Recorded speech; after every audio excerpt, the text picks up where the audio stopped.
सभी भाई बहनों को ओम शांति।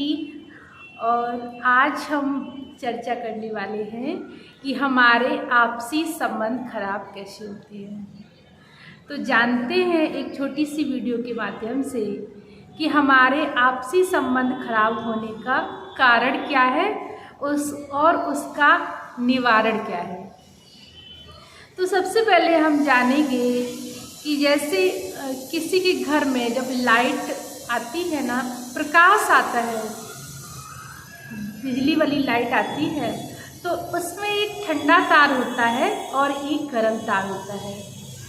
तब मेरे घर में उजाला आता है, लाइट आती है, और दोनों ही अगर वो गरम तार हो जाए तो फाल्ट हो जाता है। तो इसी प्रकार हमारे भी जीवन में बहुत से लोग आते हैं, या आपके परिवार में भी बहुत लोग होंगे।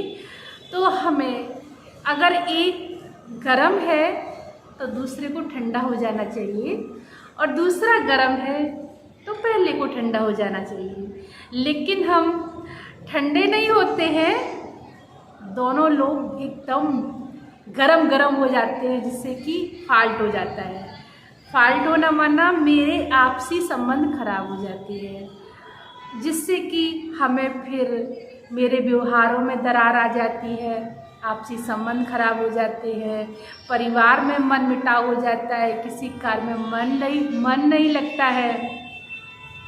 फिर कई भाई बहन कह देते हैं कि ब्रह्मा कुमारियाँ परिवार तोड़वा देती हैं। भाई ब्रह्मा कुमारी हो क्या पड़ी है जो परिवार तोड़वाएंगी।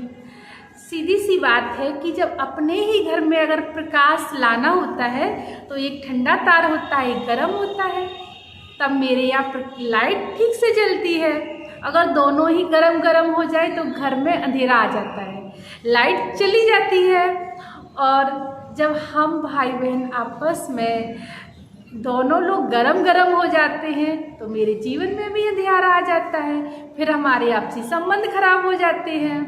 तो इसका सीधा सा उपाय एक ही है कि जब कोई गरम हो तो दूसरे को ठंडा हो जाना चाहिए। अगर एक क्रोध कर रहा है तो दूसरा चुप हो जाए। एक चुप 100 सुख। या आपसे नहीं सुना जा रहा, थोड़ा स्थान चेंज कर लो, इधर आ जाओ। इसके लिए बाबा कहता है सुनते हुए भी नहीं सुनना है। जब एक व्यक्ति ठंडा हो जाएगा, एक तो गर्म है ही, वो तो बोल ही रहा है, तो सामने वाले को क्या करना है, जो समझदार होगा वो चुप हो जाएगा। भले गलती उसकी है जो चिल्ला रहा है, लेकिन जो दूसरा है वो ठंडा हो गया। जब वो गर्म वाला ना ठंडा हो जाए, फिर प्यार से उसको समझा दो कि भाई ऐसे नहीं बात थी, ऐसे थी, तो मान लेगा। और वो तो भड़क रहा है पहला व्यक्ति, और उसमें ही आपने एकदम और तेज भड़कने लगी कि हम एकदम सही है, अपनी बात कही, तो वहाँ पर हमारे आपसी संबंध बिगड़ जाते हैं, खराब हो जाते हैं। और फिर थोड़ी देर के बाद मुझे पश्चाताप होता है, अफसोस होता है कि काश हम ही चुप हो जाते तो ये इतना बड़ा बवाल तो ना होता। तो बाबा की ज्ञान मुरली से हमें समझ मिलती है। समझ बना कैसे हमें अपने परिवार में सुचारू रूप से चलना है, वो बाबा की ज्ञान मुरली हमें सिखाती है। ज्ञान मुरली कोई परिवार को तोड़ना नहीं सिखाती है, वो जोड़ना सिखाती है कि कैसे हमें आपस में रहना चाहिए। एक ठंडा है, अगर एक गर्म है तो दूसरा ठंडा हो जाए, तो संभवतः प्रकाश बना रहेगा। प्रकाश रहना माना मेरा परिवार संगठित बना रहता है। लेकिन एक छोटी सी भूल के कारण आज हमारा परिवार टूटता चला जा रहा है। इसके लिए बाबा हम बच्चों को यही ज्ञान देते हैं कि चुप रहने में ही अपनी भलाई है। एक चुप 100 सुख ना। अगर अपने परिवार में सुख शांतिमय जीवन व्यतीत करना है तो बाबा हम बच्चों को कहते हैं कम बोलो, धीरे बोलो, मीठा बोलो। बाबा का ये बहुत प्यारा स्लोगन हम सब बच्चों को याद रहना चाहिए। और हम शांत रहेंगे तो सामने वाला कितनी देर बोलेगा, बोलते बोलते वो थक जाएगा, फिर क्या होगा, वो चुप हो जाएगा कि हमारी बात का कोई आंसर ही नहीं दे रहा है। अगर आप उसके मुंह लग गए ना ना तो ज़रूर हमारा सब कुछ अंधियारा छा जाता है और फिर हम पूरा दोषारोपण रख देते हैं बाबा के ज्ञान के ऊपर कि ज्ञान में जाने के कारण ऐसा हुआ। नहीं, ज्ञान तो हमें आपस में प्यार से रहना सिखाता है। बाबा की मुरली हमें प्यार से जीवन जीना सिखाती है। लेकिन ये मेरे मन का भ्रम होता है कि वहाँ जाने से परिवार टूट जाते हैं। ऐसा नहीं है।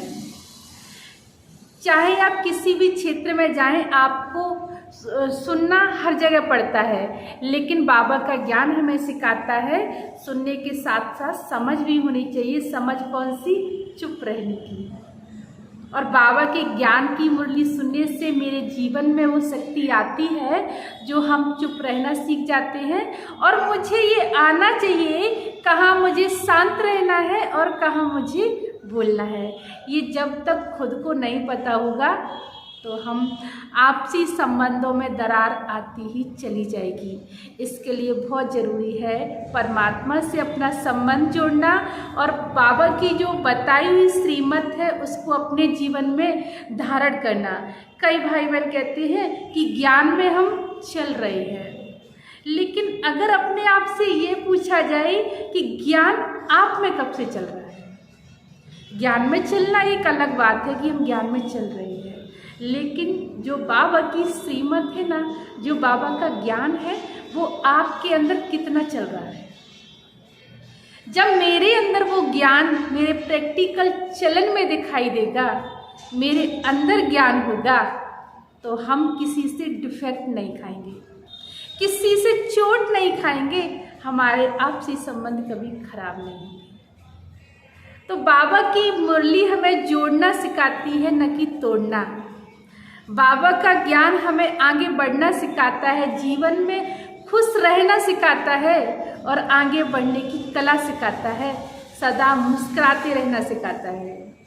तो जब हम बाबा के ज्ञान को जीवन में अप्लाई करते हैं, खुद में ज्ञान को धारण करते हैं, मेरे अंदर जब ज्ञान चलता है तो नई नई बातों का, नई नई बाबा की पॉइंटों का अपने जीवन में बखूबी एक नई तरंग की भांति वो काम करता है।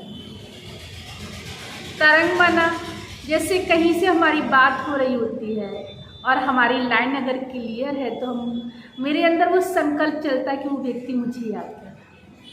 तो बाबा की श्रीमत ऐसी है, इतनी अच्छी है कि जहाँ कहीं हम डिफेक्ट खाना होता है ना, तो बाबा की मुरली एकदम टच करती है कि बच्चे ऐसे नहीं, ऐसे कार्य करते हैं, और वहाँ पर हम संभल जाते हैं। और संभलना माना मेरा प्यार, मेरा व्यवहार फिर से पुनः बना रहता है।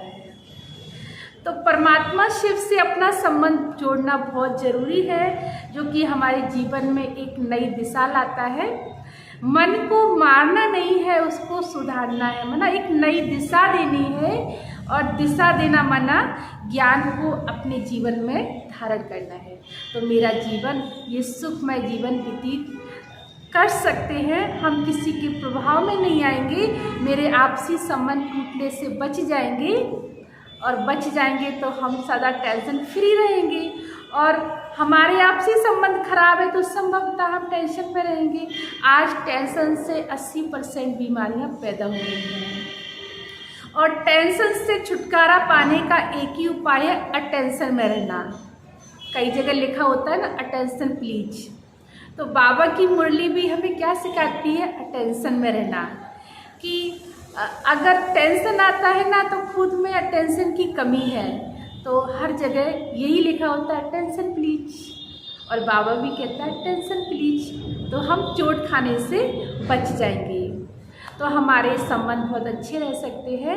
इसी के साथ हम अपनी गाड़ी को विराम देते हैं और मिलेंगे फिर किसी नेक्स्ट वीडियो के साथ। तब तक के लिए सभी भाई बहनों को ओम शांति, ओम शांति।